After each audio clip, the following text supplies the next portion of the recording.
it's Seraphina. Tonight, I want to share a haunting and thought-provoking story. It's about a friend whose seemingly simple decision to change her lifestyle unraveled into a deeper journey of self-discovery and silent rebellion. This story is about finding one's true self, even when that search leads to unexpected places and causes tension with those around us. Before we begin, please remember to subscribe and follow if you haven't already. Your support means a lot to me and helps keep these stories coming. Now, let's take a deep breath, get comfortable, and begin this story together. The story is about my friend Clara. Clara was always a quiet person, calm, reserved, and rarely one to cause a stir. She was the type of person who would always choose to avoid conflict rather than confront it. Her presence was gentle, almost like a whisper, but there was always something beneath the surface, something quietly intense that few people noticed. One day, something changed in Clara. It was like a subtle shift, a small decision that seemed harmless at first, but in time, it became clear that it was more than just a choice. It was a transformation. It all began when she decided to stop eating meat. At first, no one thought much of it. When she told her family that she had decided to give up meat, they didn't take it seriously. They thought it was just a phase, maybe a result of some new documentary she had watched or a trend she had picked up. Her parents even joked about how long she would last before she would give in to a plate of ribs or her favorite spicy stew. But Clara wasn't joking, and this wasn't a phase. She had made up her mind in a quiet, resolute way that was different from anything I'd seen from her before. It wasn't just about a dietary choice. It was about something deeper. I could see it in her eyes, hear it in the way she spoke with a newfound clarity. The change, however, was met with resistance. Clara's family didn't understand the depth of her decision. They saw it as an inconvenience, a rejection of the traditions they had built their lives around. They made comments, some out of frustration, others out of genuine confusion, wondering why she had chosen to reject something that had always been a part of her life. Meals became tense, filled with awkward silences and questions she didn't have simple answers for. To them, it was as if Clara's choice was a rejection of them, of their way of life, of the culture and values they had passed down to her. But for Clara, it was about finding herself in a world where she had always felt stifled, where she was expected to conform to the unspoken rules set out by her family, by society. It was her way of silently rebelling against everything that had always felt so predetermined. I remember sitting with Clara in her small apartment not long after she made her decision. She had invited me over for tea, and as we sat there, I noticed how different she seemed. There was a calmness to her, but it was not the gentle calm I had known for so long. It was a quiet resolve, almost like a fire that burned without making a sound. I asked her why she had made the decision to stop eating meat, and for a moment she hesitated. "I don't know," she said softly, staring into her cup.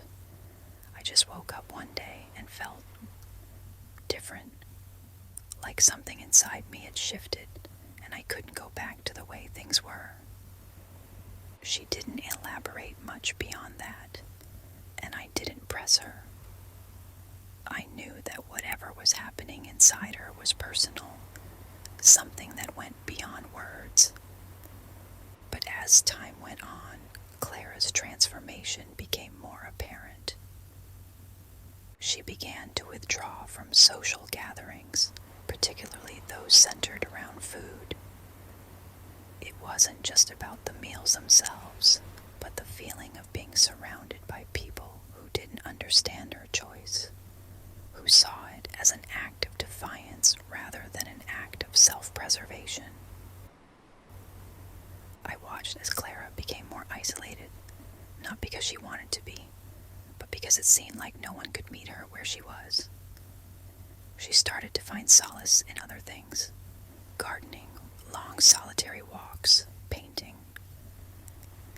It was as though she was seeking a kind of purity, a connection to something raw and untainted.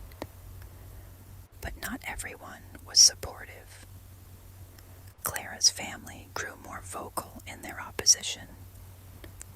Her parents became more insistent that she was just being difficult, that she was causing unnecessary strain on the family. They would bring up how she had always enjoyed traditional meals, how it was an important part of their family life, how she was ruining things. The pressure from her family only made Clara more determined, but it also took a toll on her. She became thinner, paler, as though the very act of standing up for herself was draining her. There were moments when I would look at her and see a kind of sadness in her eyes, a quiet grief for the rift that had formed between her and the people she loved. One evening, Clara called me and asked if I could come over. She sounded fragile, like someone whose strength was finally beginning to waver. When I arrived, she was sitting on the floor of her living room, surrounded by unfinished paintings and wilted flowers. She looked up at me, and for the first time, I saw tears in her eyes. "I don't know who I am anymore," she confessed. "I thought this was supposed to make me feel free, but I feel more trapped than ever." In that moment, I realized how heavy the weight of her transformation had become. It wasn't just about a lifestyle change. It was about shedding layers of herself that she had been carrying for years. But with every layer she shed, she was left more exposed, more vulnerable to the world around her. But then, something changed in Clara once more. There came a time when she stopped trying to explain herself. She stopped seeking approval or understanding from others, even from her own family. She began to find comfort in her solitude, not because she was giving up on connecting with others, but because she was learning to connect with herself in a way she never had before. Clara started to embrace the silence, the spaces where words were not necessary, where she could simply be. The tension with her family did not entirely go away, but it became less important to her. She realized that the journey she was on was not about pleasing others, but about finding a place of peace within herself. I saw Clara a few months later, and she seemed different again, but this time in a way that felt lighter. She had a calmness about her, but not the kind of calm that comes from resignation. It was a calm of acceptance, of finding a kind of freedom in letting go of the need for external validation. She had started writing, filling journals with thoughts, reflections, and dreams that she had never allowed herself to acknowledge before. When I asked her how she was doing, she gave me a small, contented smile. "I think I'm finally learning to live on my own terms," she said. Take a deep breath in and let it out. Thank you for spending this time with me tonight and for listening to Clara's story. It's a reminder that transformation isn't always straightforward, and it often comes with struggle, with moments of doubt and solitude. But sometimes the quietest rebellions lead quietest understandings.